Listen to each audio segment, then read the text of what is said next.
72 место в 2023 году, да, среди всех регионов, более 80. Мы, конечно же, это очень такой, назовем, негативный показатель для нашей республики, для нашего руководства, для наших министерств, которые, как мне кажется, сегодня, может быть, скорее всего, не дорабатывают или неправильно относятся к тем жителям, которые сегодня здесь живут в нашей многонациональной республике.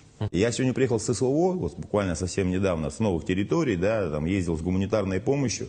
Я встречался в госпиталях, встречался на территориях с нашими подразделениями, где наши уважаемые наши земляки и не только, и спрашивал проблему, почему, как они оказались. Основная эта часть из них содержать семью, не хватало денег для того, чтобы, то есть здесь, находясь в Якутске, они не могли найти достойную работу по специальности и уходят туда, чтобы там получать ту выплату, которая им положена, и там находятся на рубежах, защищая наши границы, и в то же время одновременно закрывая вопрос трудоустройства, потому что они как бы, не нашли себя здесь, или нашли, но этого все равно не хватало. И это самая страшная проблема.